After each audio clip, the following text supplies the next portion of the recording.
Toda persona tiene derecho al trabajo digno y socialmente útil. Así lo establece la Constitución Política de los Estados Unidos Mexicanos en su artículo 123. Y gracias al trabajo, obtenemos los recursos económicos para subsistir, alimentarnos, vestirnos, tener un techo y otros bienes y servicios, así como para disfrutar actividades culturales y de entretenimiento. Ha sido largo el trayecto recorrido por los trabajadores mexicanos para contar con leyes que los respalden y los protejan. En plena revolución, la Carta Magna de 1917 estableció lo relativo al horario de trabajo, días de descanso, vacaciones, prestaciones de ley y también la posibilidad de agruparse en sindicatos. En 1931 entró en vigor la primera Ley Federal del Trabajo. Las reformas realizadas a esta legislación en 1933 darían la pauta para implementar un sistema de fijación de los salarios mínimos, es decir, la cantidad menor que debe recibir un trabajador por los servicios que presta en una jornada. El primer salario mínimo fue de 1.50 pesos diarios y entró en vigor en enero de 1934. Al paso de los años, el salario mínimo se fue ajustando de manera gradual. Y para 1970, un trabajador ganaba por lo menos 32 pesos al día, cantidad con la que podía cubrir sus gastos de vivienda, comida y entretenimiento. Sin embargo, con el tiempo fue perdiendo su poder adquisitivo, entre otras causas, debido al bajo crecimiento económico, la inflación, la desigualdad, la pobreza y la falta de oportunidades. Así, en los últimos 30 años, este poder adquisitivo, medido por la canasta básica, arrojó una pérdida de poco más de 80%, de acuerdo con un estudio de la Facultad de Economía de la UNAM. El salario mínimo hoy en día ya no alcanza para cubrir las necesidades que satisfacía antes.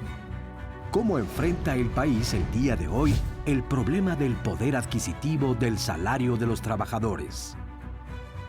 ¿Qué cambios implica la reforma laboral? ¿Qué beneficios traerá a la fuerza de trabajo del país?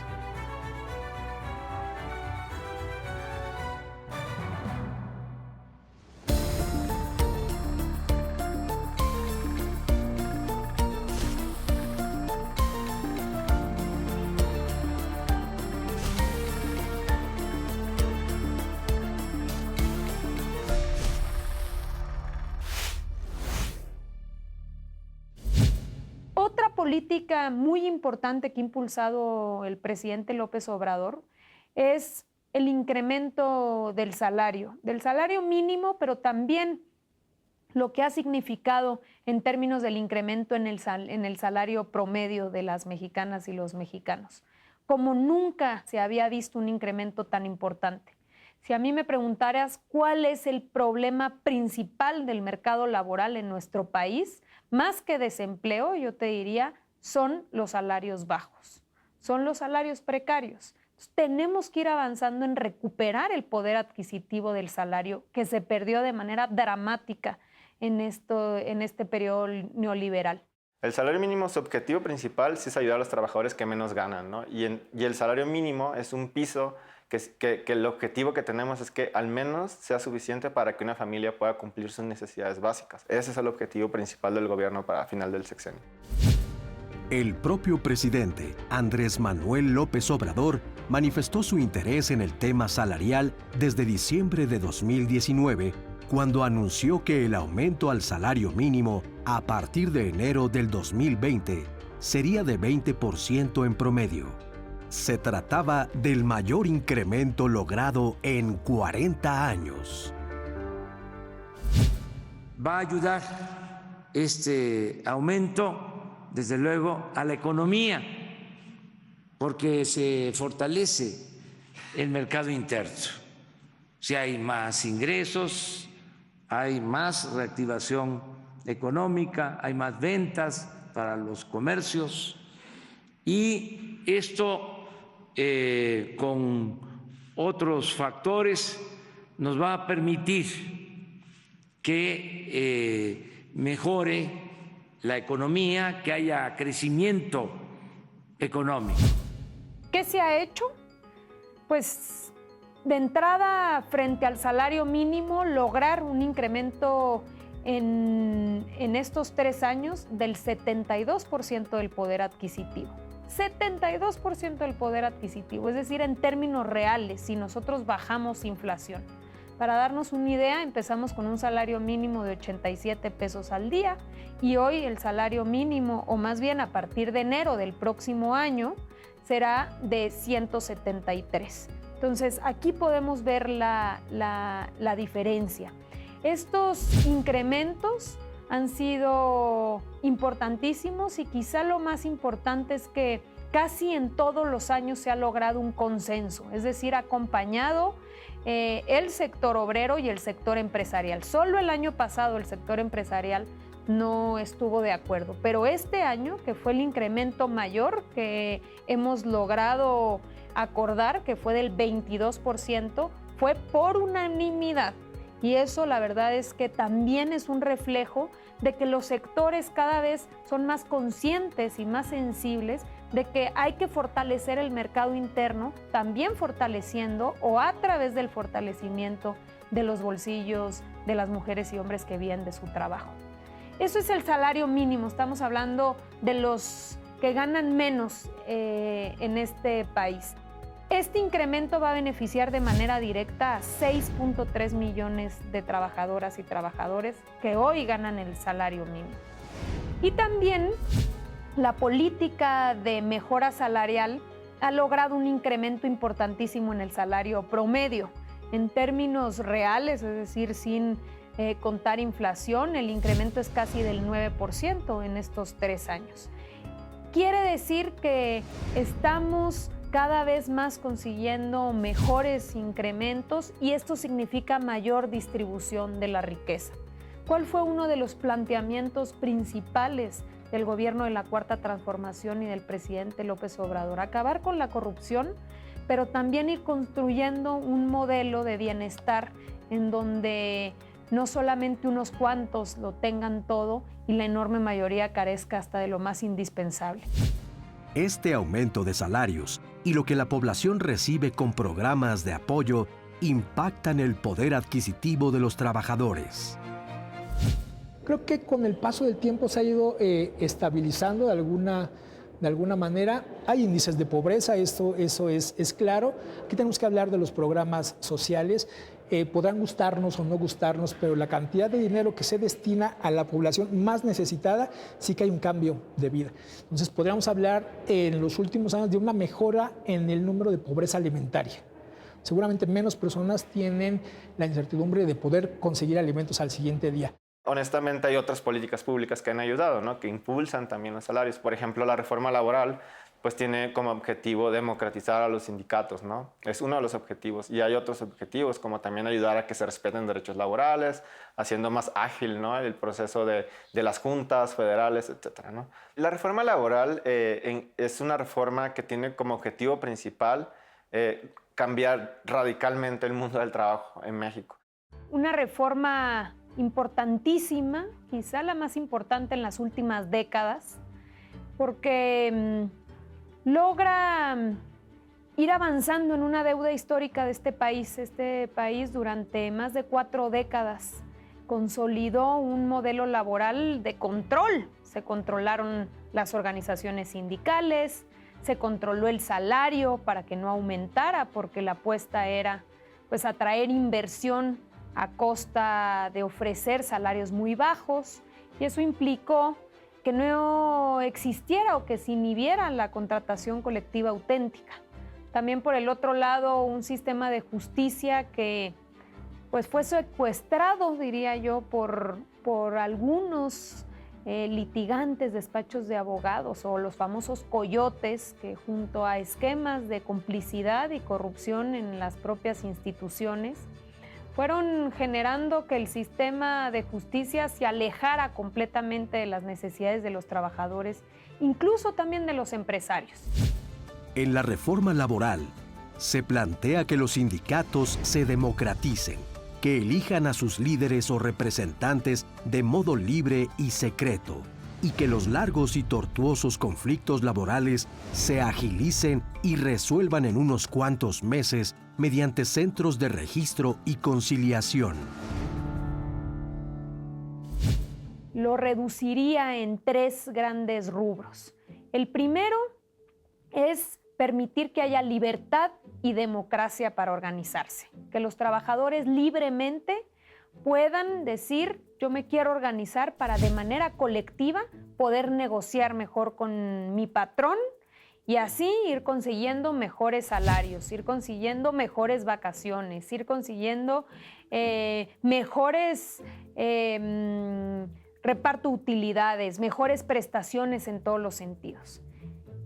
En ese sentido, la importancia que le hemos dado al voto secreto es regresarle a los trabajadores la herramienta para elegir a sus líderes, que como elegimos a un legislador, a un gobernador o gobernadora, a nuestro propio presidente, el mismo principio de libertad y democracia se vea para el caso de los sindicatos. Elegir a través del voto personal, libre, directo y secreto, en donde todas y todos cuenten igual a quiénes serán los representantes. Esa es una parte fundamental.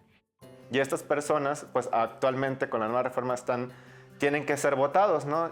Tienen que haber un grupo mayoritario de trabajadores dentro de una empresa o una industria y que ellos decidan quién quieren que los represente. Y esta persona tiene responsabilidades. Por ejemplo, todos los contratos colectivos que no estén legitimizados, nosotros lo decimos así porque no la mayoría de los trabajadores están de acuerdo con él, pues todos ellos ahora con la nueva ley tienen que ser votados. Si la pregunta es en qué momento se alcanzarán mayorías o habrá organización suficiente a veces para cambiar liderazgos, eso depende de la organización de los propios trabajadores. Aquí lo importante es establecer que antes, con el famoso dedo del supremo gobernante, se establecía quién iba a ser el líder, quién sí, quién no, a quiénes se castigaba y a quienes se premiaba según la conveniencia del gobierno en turno. Eso se acabó. Entonces, los trabajadores ahora tienen la posibilidad de hacer valer esa herramienta del voto. Como al presidente López Obrador le costó ¿cuántos años llegar a la presidencia? Esperemos que ahora no se tenga que esperar tanto, pero que sean los propios trabajadores los que a partir de la organización vayan decidiendo el rumbo de sus organizaciones, pero que también los individuos como trabajadores se respeten. Y es muy importante también decir que la reforma laboral realizó importantes cambios de género, porque desde que las mujeres trabajadoras nos incorporamos al mercado laboral no se habían logrado cambios tan importantes como los que hoy están establecidos en la reforma laboral 2019. Puedo señalar estos cambios, grosso modo. Los sindicatos ahora tienen que hacer elecciones en donde los comités directivos tienen que tomar en cuenta y garantizar la proporcionalidad de género. No se debe despedir a una mujer por estar embarazada. El patrón no puede darla de baja de la seguridad social si ella ha sido despedida, entre otros cambios de género. Otra parte fundamental de la reforma laboral es crear un nuevo modelo radicalmente distinto, donde se apuesta por la conciliación y se crean los tribunales laborales, es decir, el Centro Federal de Conciliación y Registro Laboral. El Centro Federal de Conciliación y Registro Laboral tiene como tareas principales el hacerse cargo de los procedimientos de conciliación laboral en lo individual y en lo colectivo, de todos los conflictos laborales en materia federal, pero también tiene como tarea llevar el registro nacional de todos los sindicatos de este país, así como de todos los contratos colectivos y de los convenios de revisión, de todos los sindicatos que son aproximadamente 28,000 sindicatos a nivel nacional del ámbito local y 2,000 sindicatos del ámbito federal. Este cambio de fondo es sumamente trascendente. Yo pensaría que el más importante de los últimos años. Descuelga todo el aparato de impartición de justicia del Poder Ejecutivo para ponerlo en el Poder Judicial. Y esto con el ánimo de buscar un piso más parejo, de hacer más ágiles los juicios laborales que tienen por tradición ser largos, ¿no?, y tortuosos. Y al mismo tiempo vincular, permear, asegurarse de que el tema del sindicalismo tome la fuerza que deba de tener. Actualmente las juntas federales que existen pues tienen, digamos, son muy lentas, no resuelven problemas rápido. Los juicios laborales en México son, a pesar de que la Ley Federal del Trabajo está diseñada para que casi siempre el trabajador pueda ganar una demanda, duran años, duran 15 años, 10 años. ¿Y esto qué pasa? Pues la táctica básica de una empresa es alargar el proceso y un trabajador que gana un salario mínimo, pues no tiene recursos para estar pagando un abogado durante tantos años y desiste, ¿no? Deja la demanda, la abandona y pues no se cumplen muchísimos derechos, ¿no? No se paga aguinaldos, se despiden mujeres porque están embarazadas, de todo, ¿no? Con esta nueva ley se agiliza muchísimo esto y se tiene que resolver el problema rápido. Se crea el Centro Federal de Conciliación y Registro Laboral. Este centro va a estar a cargo de todos los registros sindicales en el país y todos los contratos colectivos. En México, muchas veces un trabajador, una trabajadora quería conocer su contrato colectivo y no sabía dónde estaba y cómo obtenerlo. Hoy vamos a la plataforma del Centro Federal y ahí podemos encontrar esta información.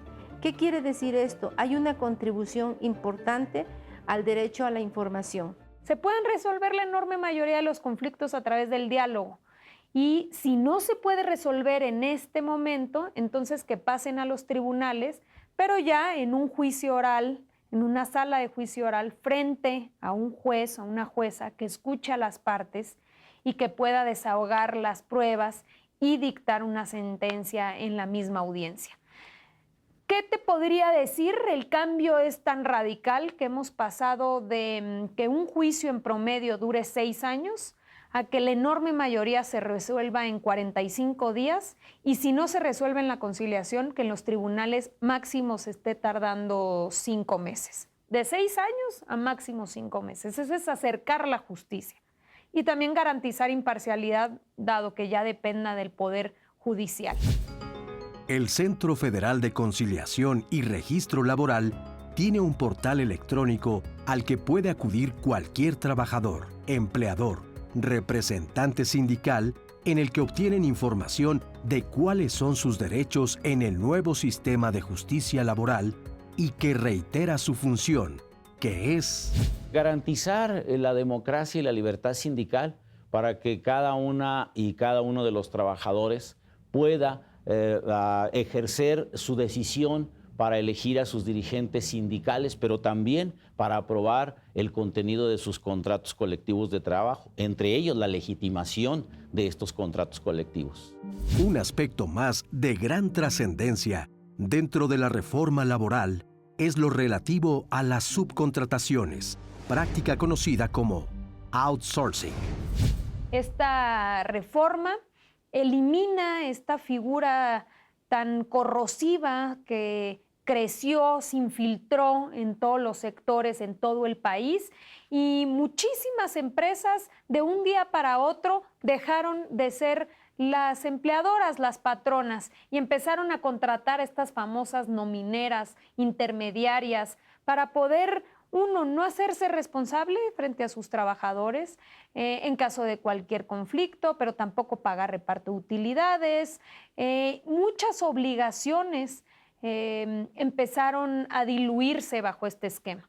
La reforma de outsourcing, de subcontratación, puso fin a un esquema abusivo. Dijo, no se puede subcontratar personal y si vas a proveer un servicio especializado, entonces tienes que estar en un registro donde realmente pueda haber un seguimiento de que hay cumplimiento a los derechos laborales. Si la persona que te paga es distinta a la persona que te da las instrucciones, seguramente estás en un esquema de subcontratación. Y no hablo de tu jefe directo, sino hablo de la empresa, ¿no? Por ejemplo, si una empresa es la que me gira instrucciones, me da un uniforme, me marca un horario, y es otra la que me paga, la que paga mis impuestos, la que hace las retenciones, ese es un esquema de subcontratación. Al principio me dijeron que iban a hacer mi sueldo con las prestaciones de ley, pero nunca me dijeron que me iban a contratar dos empresas, ¿no? Una donde me daban el sueldo como grande o el mayor, y en otra me daban una parte proporcional que ya después nos enteramos que era la que cotizabas al seguro. Después de la reforma laboral, se dieron casos en los que a los trabajadores les cambiaron su esquema de outsourcing a trabajos de planta. Yo estaba contratada por medio de outsourcing, no estaba directamente por la empresa. Realmente fue que me dieron en general prestaciones básicas, que creo yo son básicas, como es el seguro, es Infonavit, gastos médicos mayores, vales de despensa y pues obviamente tu sueldo. Creo que fue el trabajo que más estabilidad me dio y me está dando hasta el momento. Cuando yo estaba en outsourcing, a nosotros nos dijeron que iba a cambiar por la reforma que habían estipulado. Obviamente nosotros teníamos temor. ¿Por qué? Porque no sabíamos si la antigüedad nos iba a permanecer, si no la iban a quitar, o eso iba a ser de diferente forma. Afortunadamente no, nos comentaron que la antigüedad iba a quedar intacta, al igual, por ejemplo, de las vacaciones. Lo único que nos dijeron que iba a cambiar era lo de las utilidades, nos iban a dar utilidades. A nosotros nos cambiaron hace 5 meses en cuestión de outsourcing a la planta, no nos quitaron ni otros beneficios que teníamos. La única diferencia que creo que vi fue en el recibo de nómina, ahí aparecía anteriormente el outsourcing, ahorita pues obviamente ya aparece lo que es la empresa, la planta. Si es que a todas las personas les va a pasar de la misma forma, creo que sería muy buena idea. Si en esa reforma también está estipulado de que se tienen que dar todas las prestaciones que al menos yo tengo, creo que es muy bueno. Muchos, un grupo muy importante de trabajadores que por generaciones estuvieron recibiendo su salario, a lo mejor en efectivo bajo o alto, pero sin que éste se reflejara ante las autoridades de seguridad social. Yo te pago tu salario, pero no hago las aportaciones a tu fondo de retiro, a tus seguros de invalidez, de riesgo de trabajo, al propio Infonavit. Y en consecuencia, probablemente el trabajador tenía un poco más de liquidez, pero se estaba descuidando todo el tema de seguridad social que eventualmente se va a convertir en un problema. Me afectó, al principio no lo veía como afectación porque yo recibía el sueldo íntegro, pero a la larga pues no vas teniendo estabilidad, ¿no? O sea, si tú quisieras tener un préstamo en el Infonavit, veo mis créditos y dices, no manches, o sea, no es comparable con lo que yo ganaba a lo que tengo en el Infonavit, ¿no? Hemos logrado en poco tiempo, porque la implementación de esta reforma ha sido en unos cuantos meses, regularizar a 3 millones de trabajadoras y trabajadores que han salido del esquema de outsourcing y hoy lo reconoce el patrón. Pero no solo eso, también creo que importantísimo es el hecho de que se hayan inscrito estos trabajadores en promedio con 12% de incremento salarial en el IMSS.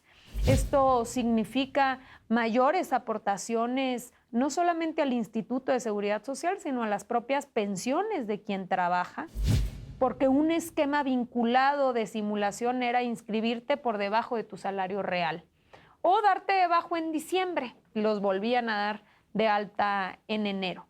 Entonces, hemos venido avanzando en acabar con esos esquemas de simulación. La ley decía, antes de la reforma reciente de subcontratación, que se podía subcontratar, pero actividades que no eran esenciales de la empresa.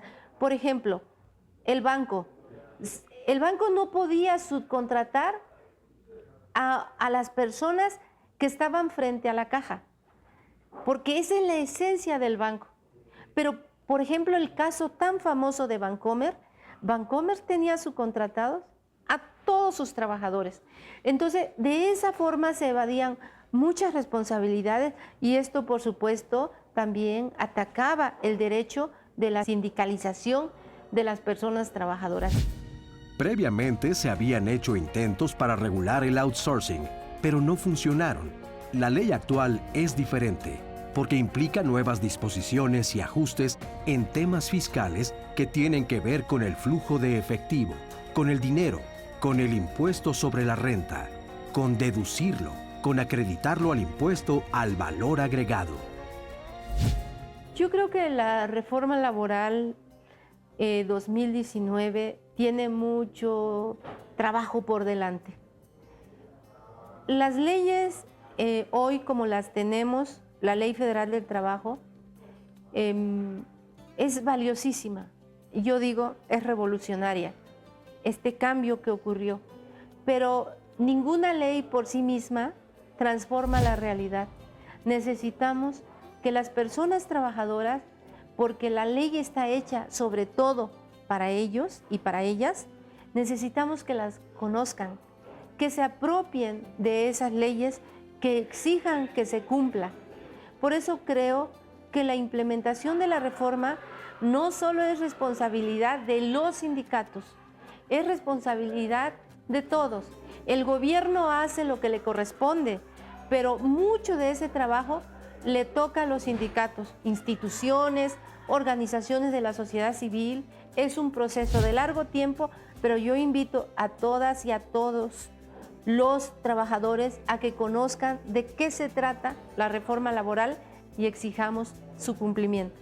Yo creo que hacer de la participación y la democracia una costumbre, que los trabajadores y las trabajadoras se sientan libres de participar en la construcción de sus organizaciones, en la negociación de sus contratos, en la mejora de sus condiciones laborales, ir convenciendo, esperemos cada vez más a las nuevas generaciones de que se es más fuerte organizándose y negociando un contrato de manera colectiva. Ojalá vayamos creciendo los contratos colectivos y la protección colectiva.